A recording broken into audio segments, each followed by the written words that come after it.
ഖബറിനെ കുറിച്ചുള്ള ചിന്ത മറന്നു പോകുന്നതാണ്, വിട്ടുപോകുന്നതാണ്, ഒഴിവാക്കപ്പെടുന്നതാണ്. നമ്മൾ പാപങ്ങൾ കൂടുതൽ അതിക്രമിക്കാനും കൂടാനും കാരണമാകുന്നത് ഖബറിന്റെ ചിന്ത നമ്മളിൽ നിന്ന് ഒഴിവായി പോകുന്നതിന്റെ പേരാണ്.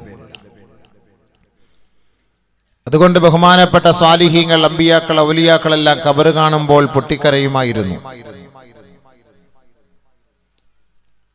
ഒരിക്കൽ ബഹുമാനപ്പെട്ട ഉസ്മാൻ ഇബ്നു അഫ്ഫാൻ റളിയല്ലാഹു തആല അൻഹു ഒരു പള്ളിയുടെ ഖബർസ്ഥാനിന്റെ അരികിലൂടെ നടന്നു പോവുകയാണ്. ഉസ്മാൻ ഇബ്നു അഫ്ഫാൻ റളിയല്ലാഹു തആല അൻഹു ഒരുപാട് നന്മകൾ ചെയ്ത, ഒരുപാട് സമ്പത്തുകൾ അല്ലാഹുവിന്റെ മാർഗത്തിൽ ചെലവ് ചെയ്ത മഹോന്നതനായ സ്വഹാബിയാണ്. അല്ലാഹുവിന്റെ പ്രവാചകന്റെ പ്രിയങ്കരനാണ്. എല്ലാമായ ഉസ്മാനുൽ ഗനി റളിയല്ലാഹു തആല അൻഹു ഖബറിന്റെ അരികിലൂടെ നടന്നു പോകുമ്പോൾ ഒരു ഖബർ കണ്ടു. ഫഖാമ, അവിടെ തന്നെ നിന്നു. ആ ഖബറിന്റെ അരികിൽ അവിടെ തന്നെ നിന്നിട്ട് സുമ്മ ബഖാ, നബിയുനാ റസൂലുള്ളാഹി സ്വല്ലല്ലാഹു അലൈഹി വസല്ലമ തങ്ങളുടെ പ്രിയങ്കരനായ ആ അനുചരൻ, ആ സന്തത സഹചാരി ആ ഖബറിന്റെ അരികിൽ നിന്ന് പൊട്ടി കരയുകയാണ്. ഫബഖാ ഹത്താ ബതല്ലത് ലിഹയതുഹു, ദാടി രോമം നനയത്തക്ക നില, ദാടി രോമം നനയുമാർ ബഹുമാനപ്പെട്ട ഉസ്മാൻ ഇബ്നു അഫ്ഫാൻ റളിയല്ലാഹു തആല അൻഹു പൊട്ടി കരയുകയാണ്. മഹാനവറുകളോട് ബഹുമാനപ്പെട്ട സഹാബാക്കൾ ചോദിക്കുകയാണ്, മാലക യാ അമീറുൽ മുഅ്മിനീൻ, എന്താണ് അങ്ങേക്ക് സംഭവിച്ചത് അമീറുൽ മുഅ്മിനീനെ? അല്ലാഹുവിന്റെ റസൂലിന്റെ സദസ്സിൽ എത്രയോ മണിക്കൂറുകളോളം അങ്ങ് വിശ്രമിച്ചവരാണ്. ഹബീബായ തങ്ങളുടെ സദസ്സിൽ നിന്ന് ഖബറിനെ കുറിച്ച് കേട്ടവരല്ലയോ? അല്ലാഹുവിന്റെ റസൂൽ സ്വർഗത്തെ കുറിച്ച് പറഞ്ഞിട്ടില്ലയോ? നരകത്തെ പരാമർശിച്ചപ്പോൾ അങ്ങ് കരയുന്നതായി ഞങ്ങൾ കണ്ടതേയില്ല. ഇന്ന് ഈ ഖബറിന്റെ ഓരത്ത് നിന്ന് പൊട്ടി കരയുന്നതിന്റെ യാഥാർത്ഥ്യം എന്താണ് മഹാനവറുകളെ? ഉസ്മാൻ ഇബ്നു അഫ്ഫാൻ റളിയല്ലാഹു അൻഹുവിനോട് ബഹുമാനപ്പെട്ട സ്വഹാബാക്കൾ ചോദിക്കുകയാണ്. മഹാനായ ഉസ്മാൻ ഇബ്നു അഫ്ഫാൻ റളിയല്ലാഹു അൻഹു പറയുകയാണ്, സമിഅതു നബിയ സല്ലല്ലാഹു അലൈഹി വസല്ലം, ഹബീബായ റസൂലുള്ളാഹി സ്വല്ലല്ലാഹു അലൈഹി വസല്ലമ തങ്ങൾ പറഞ്ഞത് ഞാൻ കേട്ടിട്ടുണ്ട്. അൽ ഖബ്റു അവ്വലു മൻസിലിൻ മിൻ മനാസിലിൽ ആഖിറ, ആഖിറത്തിലേക്കുള്ള തുടക്കമാണ്, അതിന്റെ കവാടമാണ്, അതിന്റെ ചുവടുവെപ്പാണ് ഈ കാണുന്ന ഖബർ. ഫമൻ നജാ ഫീഹി ഫമാ ബഅദഹു ഐസർ, ആരാണോ ആ ഖബറിൽ ആദ്യത്തെ ദിനത്തിൽ തന്നെ രക്ഷപ്പെട്ടത്, ആദ്യത്തെ ദിനം തന്നെ സുരക്ഷിതമാക്കപ്പെട്ടത്, ഫമാ ബഅദഹു ഐസർ, പിന്നീട് അങ്ങോട്ടവർ ദുഃഖിക്കേണ്ടതേയില്ല, പ്രയാസപ്പെടേണ്ടതേയില്ല. ഫമൻ ലം യൻജു മിൻഹു, ആരാണോ ആ ഖബറിൽ രക്ഷ പ്രാപിക്കാതെ ദുഃഖാർത്തരായി, ദുഃഖിതരായി, വ്യസനത്തോടെ, ദുഃഖത്തോടെ, ലമ്മത്തുൽ ഖബറിന്റെയും ലഗ്തത്തുൽ ഖബറിന്റെയും വേദന കൊണ്ട് ആരാണോ അലമയിടുന്നത്, നിലവിളിക്കുന്നത്, ഫമാ ബഅദഹു അശദ്ദു, പിന്നീട് അവർക്ക് അങ്ങോട്ടുള്ള ജീവിതം ദുർഘടമാണ്. അതുകൊണ്ടാണ് ആ ഖബർ കടപ്പോൾ ഞാൻ കരഞ്ഞു പോയതെന്ന് മഹാനായ ഉസ്മാൻ ഇബ്നു അഫ്ഫാൻ റളിയല്ലാഹു അൻഹു. പക്ഷേ അല്ലാഹുവിന്റെ റസൂലിന്റെ സദസ്സിലിരുന്നപ്പോൾ എനിക്ക് ഇത്രത്തോളം എഫക്റ്റ് ഉണ്ടായിക്കൊള്ളണമെന്നില്ല. ചില വാള് കേൾക്കും, വാളെല്ലാം കേൾക്കും, പക്ഷെ എന്നാൽ ഇത്ര എഫക്റ്റ് കിട്ടൂല. വാള് കേൾക്കുന്നവരെല്ലാം നന്നാവുമായിരുന്നെങ്കിൽ എന്നേ ഞാൻ നന്നാവുമായിരുന്നു. ഏറ്റവും കൂടുതൽ വാള് പറഞ്ഞ ആള്, ഏറ്റവും കൂടുതൽ വാള് കേട്ട മൈക്കുകാര് നന്നായിട്ടുണ്ടോ ജീവിതത്തിൽ? സുബഹി നിസ്കരിച്ചിട്ടുണ്ടോ മോനെ? കിടന്ന് ഉറങ്ങും. അല്ല, ഇവരൊക്കെ നിസ്കരിക്കുന്നില്ല. തമാശക്ക് പറഞ്ഞ കേട്ടോ, മൈക്ക് സൗണ്ട് കുറച്ച് വെക്കല്ല. ഇല്ല, അങ്ങനല്ലേ? നമ്മൾ കേൾക്കാൻ വലിയ ഇൻട്രസ്റ്റ് ആണ്, താല്പര്യം കാണിക്കും, കേൾക്കാൻ വലിയ മഞ്ചാണ്, കേൾക്കാൻ വലിയ. പക്ഷെ എന്താ സംഭവം? ഉൾക്കൊള്ളണ്ടേ? പക്ഷെ അത് കാണുമ്പോഴാണ്. ഇപ്പൊ അപകടത്തെ കുറിച്ചൊക്കെ നമ്മൾ പറയും, മരണത്തെ കുറിച്ചൊക്കെ പറയും. ചില മരണം കാണുമ്പോൾ നമുക്ക് പേടിയായിരിക്കും. കാണുമ്പോൾ ആ രംഗം കാണുമ്പോൾ അല്ലേ? എത്രത്തോളം രംഗത്തെക്കുറിച്ച് പറഞ്ഞാലും നമുക്കൊരു പക്ഷേ നമ്മുടെ മനസ്സിൽ അതിന്റെ എഫക്റ്റ് ഉണ്ടാവില്ല. അത് കാണുമ്പോൾ ചില അപകടങ്ങളൊക്കെ പെട്ട് നമ്മുടെ നല്ല സഹോദരങ്ങളൊക്കെ തലയൊക്കെ പൊട്ടിച്ചിതറി ചിന്ന ഭിന്നമായി കിടക്കുന്ന ആ ദാരുണമായി ആരുടെയും സഹായമില്ലാതെ നടുറോഡിൽ കിടക്കുന്ന രംഗം നഊദു ബില്ലാഹ് അല്ലാഹുമ്മ നജ്ജിനാ മിമ്മാ ഇബ്തലാക അല്ലാഹു ബിഹി വഫളലനാ ഖൈറൻ മിമ്മാ ഖലഖ തഫ്ളീല. അല്ലാഹു നമ്മളെ കാത്തുരക്ഷിക്കട്ടെ. അല്ലാഹു നമ്മുടെ സഹോദരങ്ങളെ കാത്തുരക്ഷിക്കട്ടെ. ആ ഒരു രംഗം നമുക്ക് വല്ലാത്തൊരു വിഷമം ഉണ്ടാക്കും, വല്ലാത്തൊരു പ്രയാസം ഉണ്ടാക്കും. അത് കാണുമ്പോൾ ചില മയ്യത്ത് കാണാനേ പോകില്ല. അത് കാണാനുള്ള ശക്തി എനിക്കില്ല, അത് കാണാനുള്ള കഴിവ് എനിക്കില്ല. അത് കാണാൻ നമുക്ക് മനസ്സ് വലിയ മടിയാണ്. ചില ഖബറുകൾ നമ്മൾ കാണുമ്പോൾ വല്ലാത്ത ഒരു പേടിയായിരിക്കും, വല്ലാത്തൊരു വിഷമമായിരിക്കും. അതുകൊണ്ട് അടുത്ത് പോയി നിൽക്കണം. നമ്മൾ നിൽക്കുമ്പോഴാണ് നമ്മൾ മനസ്സിലാക്കുക. രോഗികളെ നമ്മൾ കേട്ടാൽ പോരാ, ആ രോഗികളെ നമ്മൾ കാണണം. പോയി അടുത്ത് നിന്ന് ആ രോഗ സന്ദർശനം നടത്തണം. അദ്ദേഹത്തിന് സംസാരിക്കാൻ കഴിയാത്ത അവസ്ഥ, കൈപൊക്കാൻ കഴിയാത്ത അവസ്ഥ, കാലുയർത്താൻ കഴിയാത്ത അവസ്ഥ, എഴുന്നേൽക്കാൻ കഴിയാത്ത അവസ്ഥ, നടക്കാൻ കഴിയാത്ത ദുസ്സഹമായ അവസ്ഥ കാണുമ്പോ എനിക്കും നിങ്ങൾക്കും വല്ലാത്ത ദുഃഖമാണ്, പ്രയാസമാണ്. അതുകൊണ്ട് നിങ്ങൾ രോഗികളെ സന്ദർശിക്കണേ. ആ രോഗികൾക്ക് സന്തോഷത്തിന്റെ വാക്ക് പറയണേ. അവിടെ പോയിരിക്കണം, തലതടവി കൊടുക്കണം, സമാധാനത്തിന്റെ വാക്ക് പറയണം. രോഗികൾ എന്ന് പറഞ്ഞിട്ട് കാര്യമില്ല. അത് നമ്മൾ കാണണം. അവരുടെ അവസ്ഥ നമ്മൾ അറിയണം, മനസ്സിലാക്കാൻ വേണ്ടിയിട്ട് നമ്മൾ അറിയണം. അതിനുവേണ്ടിയാണ് പോകാൻ പറയുന്നത്. അതുകൊണ്ട് മഹാനായ ഉസ്മാൻ ഇബ്നു അഫ്ഫാൻ റളിയല്ലാഹു തആല അൻഹു ഖബറിനെ കുറിച്ച് ധാരാളം കേട്ടിട്ടുണ്ട്. പക്ഷേ കരയാതിരുന്ന മഹാനായ ഉസ്മാൻ ഇബ്നു അഫ്ഫാൻ റളിയല്ലാഹു അൻഹു ആ ഖബറിന്റെ അരികിലേക്ക് നടന്നു പോകുമ്പോ ആ ഖബറിന്റെ ഓരത്ത് നിന്ന് ഫബകാ തവീലാ, പൊട്ടി കരയുകയാണ്, ദീർഘനേരം കരയുകയാണ്. ഖബറിന്റെ അവസ്ഥകളെ ഓർത്ത് കരയുകയാണ്. നാളെ ഒറ്റപ്പെട്ട ഈ ഖബറിന്റെ ഉള്ളറയിൽ കഴിയേണ്ടതിനെ കുറിച്ച് ഓർക്കുകയാണ്.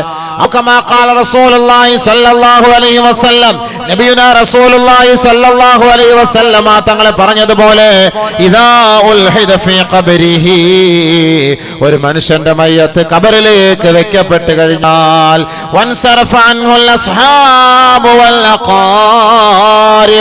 എല്ലാ കുടുംബക്കാരും സ്വന്തക്കാരും ബന്ധുജനങ്ങളും അവനിൽ നിന്ന് വിട പറഞ്ഞു പോകുമ്പോ ഒരു മലക്ക് അവന്റെ ഖബറിലേക്ക് ഇറങ്ങി വരികയാണ്. യഖൂലു ചോദിക്കുന്നു, യബ്ന ആദം, ആദമിന്റെ മകനെ, തറകൂക വദഫനൂക, നിന്റെ മയ്യത്ത് കുളിപ്പിച്ചവർ, നിന്റെ രോഗസന്ദർശനം നടത്തിയവർ, നിന്നെ രോഗിയോടൊപ്പം സന്ദർശിച്ച് ആശുപത്രിയിൽ ബൈസ്റ്റാൻഡായി നിന്നവർ, നിന്റെ മയ്യത്തിനോടൊപ്പം ഓടിക്കൂടിയവർ, നിന്റെ മയ്യത്ത് ചുമലിൽ ഏറ്റെടുത്ത് വെച്ചുകൊണ്ട് നടന്നു വന്നവർ, മയ്യത്ത് നമസ്കരിച്ചവർ, നിന്റെ മയ്യത്ത് വെക്കാൻ കുഴിയെടുത്തവർ, അവരെല്ലാവരും തറക്കൂക, നിന്റെ അവർ ഉപേക്ഷിച്ചിരിക്കുകയാണ് ആദമിന്റെ മകനെ. വദഫനൂക, ഇന്നലെ വരെ ഈ ഭൂമിയുടെ മുകളിലായിരുന്ന നിന്റെ മയ്യത്ത് ഈ ആരുടെ മണ്ണിന്റെ ഉള്ളിലേക്ക് എടുത്തു വെച്ച് അവരതിന്റെ മീതെ മണ്ണിട്ട് എല്ലാവരും മടങ്ങിപ്പോയിരിക്കുകയാണ് ആദമിന്റെ മകനെ. വലൗ അഖാമൂ ഇൻദക മാ നഫഊക, അവരിനി ഇവിടെ വന്ന് നിൽക്കുന്നത് കൊണ്ട് നിനക്ക് യാതൊരു പുണ്യവുമില്ല. ആര് നിൽക്കും? ചിന്തിച്ചു നോക്ക്. നമ്മുടെ സുഹൃത്തുക്കൾ ഒന്ന് ആലോചിച്ച് നോക്ക്. ബൈക്കിൽ കയറാൻ നേരത്ത് കൂട്ടിന് വിളിച്ചാൽ വരും. ബൈക്കിന് കൂടെ വാ കയറി പോകും. കാറിൽ കൂട്ട കയറി പോകും. ഫിലിം ഷോയ്ക്ക് പോകും, സിനിമ കാണാൻ വേണ്ടി പോകും, നാടകത്തിന് പോകും, ഗാനമേളയ്ക്ക് പോകും, കൂട്ടായിട്ട് എല്ലാം കൂട്ടിന് വിളിച്ച് അപ്പോഴേ വരും. വെള്ളമടിക്കാൻ പോകും, എല്ലാത്തിനും ഏത് ആവശ്യത്തിന് വിളിച്ചാലും ഇവിടേക്ക് വേണമെങ്കിലും വരും. ഇത്രയും അടുത്ത സുഹൃത്ത് മരണപ്പെട്ടു പോയാൽ ആ മനുഷ്യനോടൊപ്പം ഖബറിലേക്ക് പോകാൻ ആരിലുണ്ടാവോ കൂട്ടത്തിൽ? എവിടം വരെ വരും? പള്ളിക്കാട് വരെ, പള്ളിയുടെ ഖബറിസ്ഥാന് വരെയാണ് അവിടെ എത്തുക. നബിയുനാ റസൂലുള്ളാഹി സ്വല്ലല്ലാഹു അലൈഹി വസല്ലമ തങ്ങൾ പറഞ്ഞില്ലേ, യത്ബഉൽ മയ്യിത സലാസ, മയ്യത്തിനെ അനുഗമിക്കുന്നത് മൂന്ന് കാര്യങ്ങളാണ്. മയ്യത്തിനെ അനുഗമിക്കുന്നത് മൂന്ന് വസ്തുക്കളാണ്. യത്ബഉ അഹ്ലുഹു, യത്ബഉ മാലുഹു, യത്ബഉ അമലുഹു. അവന്റെ കുടുംബം അവനോടൊപ്പം, ആ മയ്യത്തിനോടൊപ്പം, ആ ഖബർസ്ഥാൻ വരെ അവനോടൊപ്പം അനുഗമിക്കുകയാണ്. അവന്റെ സന്താനങ്ങൾ അവനോടൊപ്പം അനുഗമിക്കുകയാണ്. അവന്റെ സമ്പത്ത് അവനോടൊപ്പം അനുഗമിക്കുകയാ. അവൻ ദുനിയാവിൽ ചെയ്ത അവന്റെ സൽക്കർമ്മങ്ങൾ, അവന്റെ നന്മകൾ അവനോടൊപ്പം അനുഗമിക്കുകയാണ്. ആദരവായ റസൂലുള്ളാഹി തങ്ങൾ പറയുകയാ, യർജിഉ ഇസ്നാനി വയബ്ഖാ വാഹിദൻ. ഖബറിലേക്ക് ഒരു മനുഷ്യന്റെ മയ്യത്ത് കൊണ്ട് വെക്കപ്പെടുമ്പോ ആ ഖബറിൽ നിന്ന് രണ്ട് അമലുകൾ മടങ്ങുകയാണ്. ഒരു അമൽ മാത്രം അവനോടൊപ്പം അവശേഷിക്കുകയാ. യർജിഉ അഹ്ലുഹു വമാലുഹു. അവന്റെ സമ്പത്തും അവന്റെ കുടുംബക്കാരും അവനെ വിട്ടു മടങ്ങുകയാണ്. വയബ്ഖാ അമലുഹു. അവൻ ചെയ്ത സത്കർമ്മങ്ങൾ മാത്രം അവനോടൊപ്പം അവശേഷിക്കുകയാണ്. അവന്റെ നന്മ മാത്രം അവശേഷിക്കും. എല്ലാരും അവശേഷിക്കും. എല്ലാ നന്മകളും ഖബറിൽ ഉണ്ടാകും. ബാക്കി എല്ലാവരോ ഖബർസ്ഥാന് വരെ ഉണ്ടാകും. ഉപ്പ മരണപ്പെടുകയാണ്, ഉമ്മ മരണപ്പെടുകയാണ്, ഭർത്താവ് മരണപ്പെടുകയാണ്, ഭാര്യ മരണപ്പെടുകയാണ്. വളരെ ദുഃഖത്തോടെ, പ്രയാസത്തോടെ, വിഷമത്തോടെ ആ ഉപ്പയ്ക്ക് കൂട്ടുകിടന്നവരാണ്, ഉമ്മയ്ക്ക് കൂട്ടുകിടന്നവരാ. ഭർത്താവിന് കൂട്ടുകിടന്ന ഭാര്യയാണ്, ഭാര്യയ്ക്ക് കൂട്ടുകിടന്ന ഭർത്താവാണ്. ദിവസങ്ങളോളം ആശുപത്രി കിടക്കയിൽ ഉപ്പയോടൊപ്പം പരിചരിച്ച വ്യക്തിയാണ്. ആ ഉപ്പ ഒന്ന് കുറച്ചാൽ, ആ ഉപ്പ ഒന്ന് ചുമച്ചാൽ, ആ ഉപ്പ ഒന്ന് വിളിച്ചാൽ, ആ ഉപ്പ ഭക്ഷണത്തിന് വേണ്ടി നമ്മളോട് ചോദിച്ചാൽ, വെള്ളം ചോദിച്ചാൽ ഉടനെ ഉറക്കമെല്ലാം ഒഴിവാക്കിയിട്ട് ഭക്ഷണം കൊടുക്കാൻ തയ്യാറാകുന്ന മക്കളെ, ആ ഉപ്പാടെ മയ്യത്ത് ഖബർസ്ഥാനിലേക്ക് നമ്മൾ ഇറക്കി വെക്കുകയാണ്. അവസാന സമയത്ത് ആ ഖബർസ്ഥാനിലേക്ക് ആ ഉപ്പ ഇറക്കി വെക്കുകയാണ്. ചേതനയറ്റ ശരീരമാണ്. ഇന്നലെ വരെ ചിരിച്ച ഉപ്പ ഇപ്പോൾ ചിരിക്കുന്നില്ല. ഇന്നലെ വരെ കണ്ണു തുറന്ന ഉപ്പ ഇപ്പോൾ കണ്ണു തുറക്കുന്നില്ല. ഇന്നലെ വരെ എന്റെ പേര് വിളിച്ച ഉപ്പ ഇപ്പോൾ നിശബ്ദനായിരിക്കുകയാണ്. ഇന്നലെ വരെ എന്നോട് ഭക്ഷണം ചോദിച്ച പൊന്നുപ്പ ഇപ്പോൾ ഭക്ഷണം ചോദിക്കാതെ മുണ്ടാണ്ടിരിക്കുകയാണ്. ആ ഉപ്പാന്റെ, ഉമ്മാന്റെ, ഭാര്യയുടെ, ഭർത്താവിൻ മയ്യത്ത് ഖബറിലേക്ക് ഇറക്കി വെക്കുകയാണ്. 3 പിടി മണ്ണ് ആ കവിൾത്തടത്തിൽ നിന്ന് വെച്ചു കൊടുക്കുകയാണ്. അവസാനത്തെ പിടിമണ്ണാണ് ഉപ്പ. ഈ മക്കൾ അങ്ങേക്ക് ചെയ്യുന്ന അവസാനത്തെ നന്മയാ. ഇന്നലെ വരെ ഭക്ഷണം വാരിത്തന്ന ഈ കൈകൾ കൊണ്ട് ഇതാ മിൻഹാ ഖലഖനാകും വഫീഹാ നുഈദുകും വമിൻഹാ നുഖ്രിജുകും താറതൻ ഉഖ്റാ. 3 പിടി മണ്ണാണ് നിങ്ങളുടെ ഭക്ഷണം. കബറാളികളെ, കബറാളികളെ, അവർക്ക് നമ്മൾ അവസാനമായി സമ്മാനിക്കുന്ന സമ്മാനമാണ്. അവരുടെ സാധാണ്, അവരുടെ ഭക്ഷണമാ. തന്റെ സ്വന്തം മക്കളുടെ കരങ്ങളാൽ 3 പിടി മണ്ണിതാ വാരിയ കബറിലേക്ക് വെക്കുകയാണ്. ഉപ്പ, ഈ മണ്ണിൽ നിന്നാണ് അള്ളാഹു അങ്ങേ സൃഷ്ടിച്ചത്. ഈ മണ്ണിലേക്കാണ് അങ്ങേ അടക്കുന്നത്. ഈ മണ്ണിൽ നിന്ന് നാളെ ഒരു വിളിയാളമുണ്ടാകും ഉപ്പ. വഫീഹാ വമിൻഹാ നുഖ്രിജുകും താറതൻ ഉഖ്റാ. നാളെ ഈ കബറിടത്തിൽ നിന്ന് നാളെ ഒരു വിളിയാളം ഉണ്ടാകുമ്പോ അങ്ങ് ഉയർത്തെഴുന്നേൽപ്പിക്കപ്പെടും. ആ മണ്ണറയിലേക്ക് വെക്കുകയാണ്. മീതെ പലക വെക്കുകയാണ്. എല്ലാവരും മണ്ണിട്ട് മൂടുകയാണ്. അതിന്റെ മീതെ വെള്ളമൊഴിക്കുകയാണ്. 2 ചെടി ഒടിച്ച് കാലിന്റെയും തലയുടെയും ഭാഗത്ത് വെക്കുകയാ. ഒരുമിച്ച് നിന്ന് തസ്ബീഹ് ചൊല്ലുകയാണ്, ഇസ്തിഗ്ഫാർ ചൊല്ലുകയാണ്, ദുആ ചെയ്യുകയാണ്. അവസാനമായി ഓരോരുത്തരും ആ ഖബർസ്ഥാനിൽ നിന്ന് മടങ്ങിപ്പോവുകയാണ്. അവസാനമായി മക്കൾ മാത്രം അവശേഷിക്കുകയാണ്. കുടുംബക്കാർ മടങ്ങിപ്പോയിരിക്കുകയാണ്. സഹപ്രവർത്തകർ മടങ്ങിപ്പോയിരിക്കുകയാണ്. സഹയാത്രികർ മടങ്ങിപ്പോയിരിക്കുകയാണ്. ഇന്നലെ മുതലേ ഈ മരണവാർത്ത അറിഞ്ഞ് വിദൂരങ്ങളിൽ നിന്ന് വന്നവരെല്ലാം ഇതാ മടങ്ങിപ്പോവുകയാണ്, മടങ്ങിപ്പോവുകയാണ്. അവസാനമായ ഖബറിന്റെ ഓരത്ത് നിൽക്കുന്നത് മക്കളാണ്, മരുമക്കളാണ്. അവരോ കുറച്ചു സമയം മാത്രം ആ ഖബറിന്റെ ഓരത്ത് നിൽക്കുകയാണ്. കൂടുതൽ സമയം നിൽക്കുകയില്ല. എന്നാലോ ആശുപത്രിയിൽ മണിക്കൂറുകളോളം നിൽക്കാൻ സന്നദ്ധത കാണിച്ചവരാണ്. ബെഡിൽ മണിക്കൂറുകളോളം ശുശ്രൂഷയ്ക്ക് വേണ്ടി നിൽക്കാൻ താല്പര്യം പ്രകടിപ്പിച്ചവരാ. ഉപ്പയെ വീട്ടിൽ കൊണ്ടുവന്നപ്പോ ഉപ്പയെ ശുശ്രൂഷിക്കാൻ വേണ്ടി താല്പര്യം കാണിച്ച മക്കളാണ്. ഇതാ പള്ളിക്കാട്ടിന്റെ ഖബർസ്ഥാനിൽ ആ ഉപ്പയുടെ മയ്യത്ത് കൊണ്ട് വെക്കപ്പെട്ടതിന് ശേഷം എല്ലാവരും മടങ്ങിപ്പോകുമ്പോ കുടുംബക്കാർക്ക് ഇനി എന്താണ്, ഇനി എന്തിനാണ് ഇവിടെ നിൽക്കുന്നത്? പക്ഷേ മക്കൾ അല്പ അല്പസമയോടെ ആ ഖബറിന്റെ ഓരത്ത് നിൽക്കുന്ന സമയത്ത് എല്ലാവരും ഓരോന്നായി ഓരോരുത്തരായി മടങ്ങിപ്പോകുമ്പോ അവസാനം മക്കൾ ഇതാ സലാം പറയുകയാ, അസ്സലാമു അലൈക യാ അബീ, അസ്സലാമു അലൈക യാ ഉമ്മീ, അസ്സലാമു അലൈകി യാ ഉമ്മീ, അസ്സലാമു അലൈക യാ അബീ.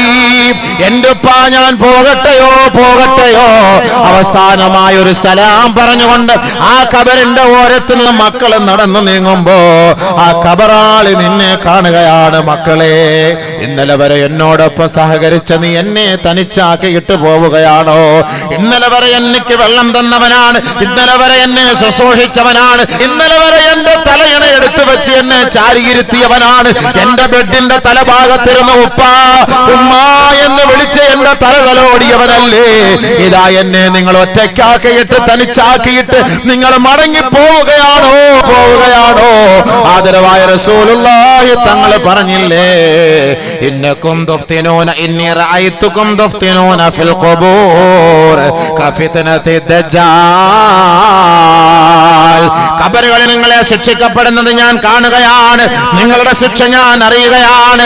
ഖബറിന്റെ ഓരോ രംഗങ്ങളും അല്ലാഹു എനിക്ക് അറിയിച്ചു തരുന്നുവെന്ന് അല്ലാഹുവിന്റെ റസൂല് പറയുമ്പോ ആ ഹബീബായ തങ്ങളല്ലേ പറഞ്ഞത്, നിങ്ങളുടെ സഹോദരങ്ങളുടെ മയ്യത്ത് ഖബറിലേക്ക് കൊണ്ടുവെക്കപ്പെടുമ്പോ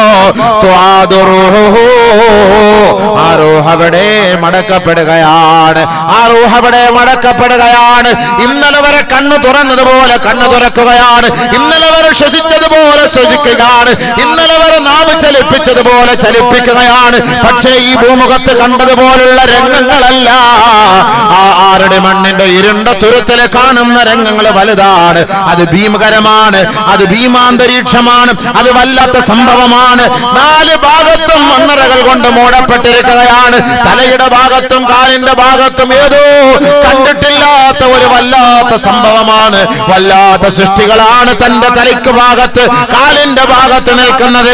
അവരുടെ കൈകളിൽ എന്തോ ഒരു വലിയ കുന്തമുള്ളതുപോലെ, വലിയ ഒരു ഭാരമുള്ളതുപോലെ അവർ ഞങ്ങളോട് എന്തോ ശകാരത്തോട് ചോദിക്കുകയാ, മൻ റബ്ബുക, ആരാണ് നിന്റെ റബ്ബ്, ആരാണ് നിന്റെ റബ്ബ്?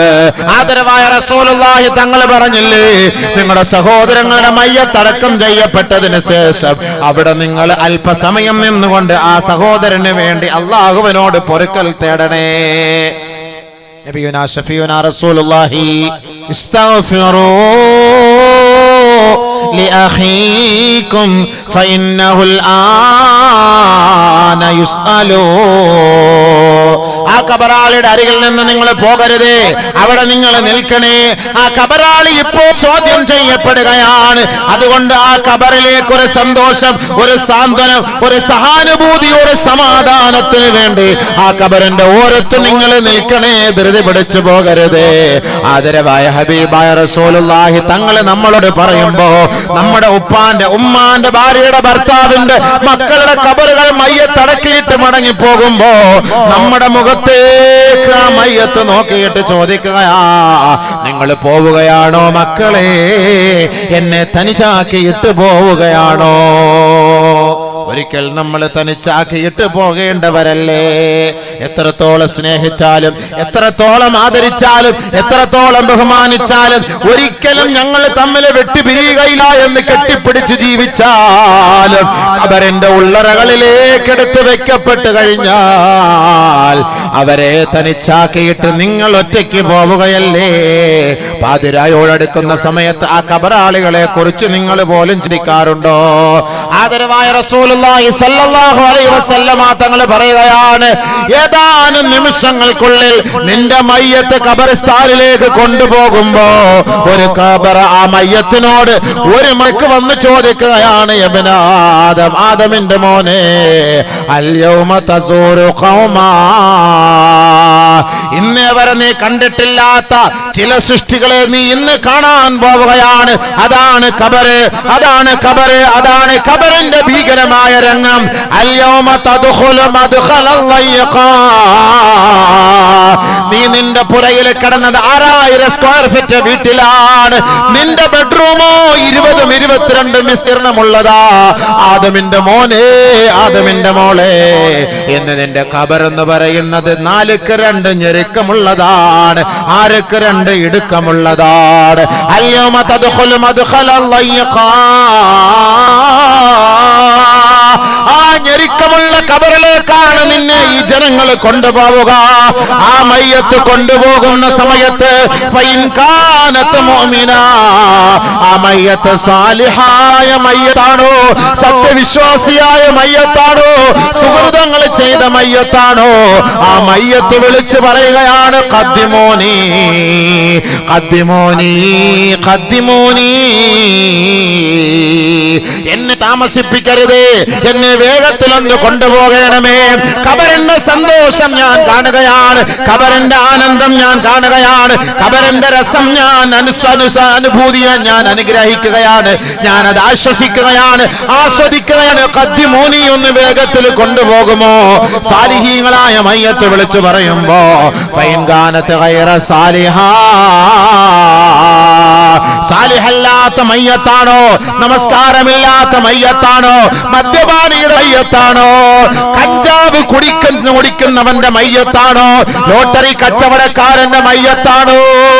അല്ലാഹുവിന്റെ റസൂല് പറയുകയാ, ആ മയ്യത്ത് കട്ടിലിൽ കിടന്ന് ആ മയ്യത്ത് വിളിച്ചു പറയുകയാ, അഖിറൂനി അഖിറൂനി യാ വൈലഹും ഐന തദ്ഹബൂന ബി. നിങ്ങൾക്ക് നാശം, നിങ്ങൾക്ക് നാശം, എന്നെ എങ്ങോട്ടാണ് വഹിച്ചു കൊണ്ടുപോവുക, എന്നെ എങ്ങോട്ടാണ് നിങ്ങൾ കൊണ്ടുപോവുക? പോകരുതേ, പോകരുതേ. അഖിറൂനി അഖിറൂനി, എന്നെ എന്റെ പുരയിലേക്ക് മടക്കണേ, എന്റെ പുരയിലേക്ക് മടക്കണേ. ഞാൻ ആ നരകത്തിന്റെ പാമ്പിനെ കാണുകയാണ്, ഖബറിന്റെ ഭയാനകത ഞാൻ കാണുകയാണ്, ഖബറിന്റെ തീ ഞാൻ കാണുകയാണ്, ഖബറിന്റെ ഖബറിന്റെ ഞെരുക്കം ഞാൻ കാണുകയാണ്.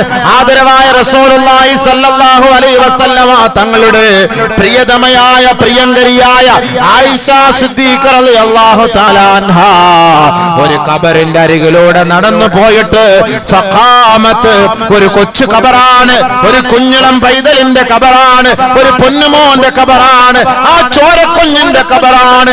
ആ ഖബറിന്റെ ഓരത്ത് ബഹുമാനപ്പെട്ട ആയിഷ ബീവി നിൽക്കുകയാ, പൊട്ടിക്കരയുകയാണ്, കരയുകയാണ്, കണ്ണുനീരൊഴുക്കുകയാണ്. മഹദി അവറുകളുടെ പരിസരത്ത് നിന്ന് തോഴിമാര് ചോദിക്കുന്നു, മായുബ്കീകിയ ആയിഷ, ആയിഷേ, നിന്നെ കരയിച്ച വസ്തുത എന്താണ് ആയിഷേ? മഹദിയായ ആയിഷ ബീവി പറയുകയാണ്, ഇന്നലിൽ ഖബരിൽ ലമ്മാ, ഇന്നലിൽ ഖബരിൽ ലമ്മാ, തീർച്ചയായും ഖബറിന് ഞെരുക്കമുണ്ട് സഹാബത്തെ. അല്ലാഹുവിന്റെ റസൂലിന്റെ പ്രിയങ്കരിയായ ആയിഷ സിദ്ദീഖ റളിയല്ലാഹു അൻഹ പറയുകയാണ്, ഹാദാ ഖബറു സബീൻ, ഇതൊരു കുഞ്ഞിന്റെ ഖബറാണ്, ഇതൊരു പൈതലിന്റെ ഖബറാണ്, ഇതൊരു കിടായിയുടെ ഖബറാണ്.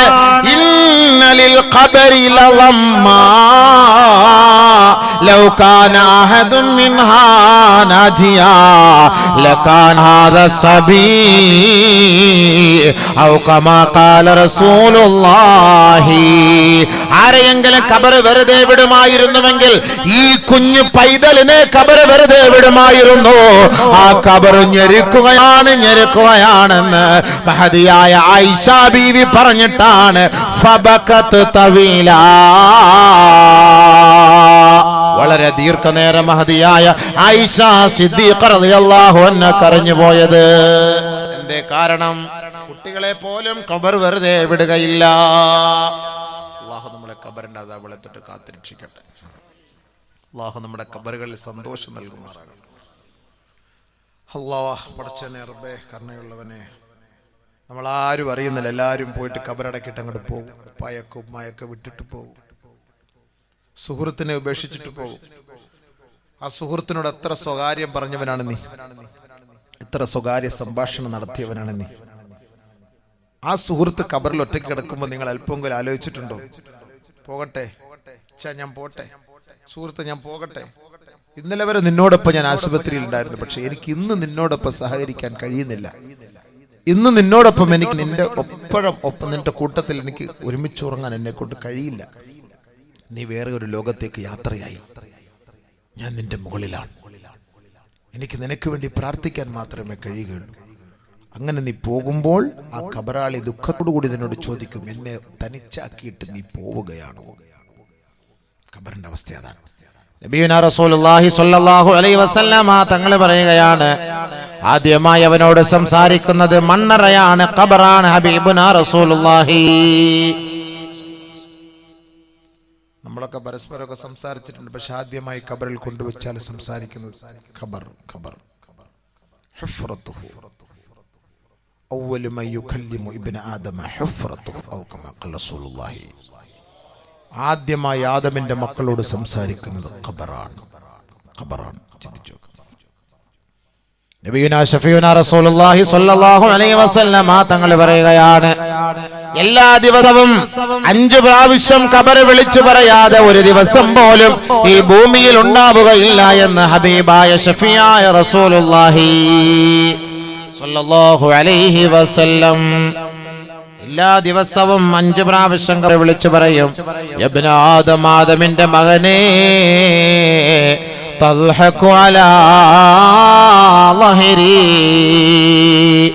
എന്റെ മുകളിലൂടെ ചവിട്ടുകെട്ട് നീ ചിരിക്കുകയാണല്ലേ, വസൗഫ തബ്കീ ഫീ ബത്നി, എന്റെ ഉള്ളിലേക്ക് നീ കടന്നു വരുമടാ, അന്ന് നീ പൊട്ടിക്കരയേണ്ടവനാണ് ആദമിന്റെ മോനെ.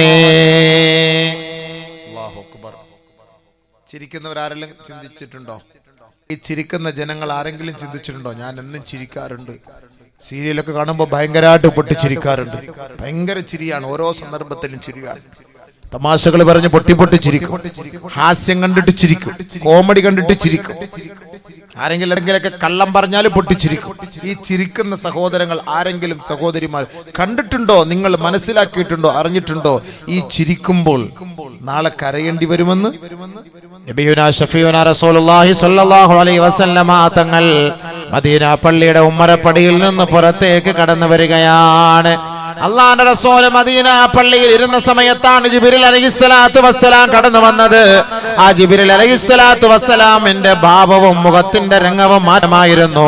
കാരണം നരകത്തെ കുറിച്ച് കണ്ടിട്ട് നേരിട്ട് അല്ലാഹുവിന്റെ റസൂലിന്റെ സവിധത്തിലേക്ക് വരികയാണ്. ഹബീബായ റസൂലുള്ളാഹി തങ്ങളോട് നരകത്തെ കുറിച്ച് വിവരിച്ച സമയത്താണ് അല്ലാഹുവിന്റെ റസൂൽ പൊട്ടിക്കരഞ്ഞുകൊണ്ട് പുറത്തേക്ക് പോകുന്ന സമയത്തുള്ള സഹാബാക്കൾ അതിന്റെ വഴിയുടെ ഓരത്തിരുന്ന് ചിരിക്കുകയാണ്.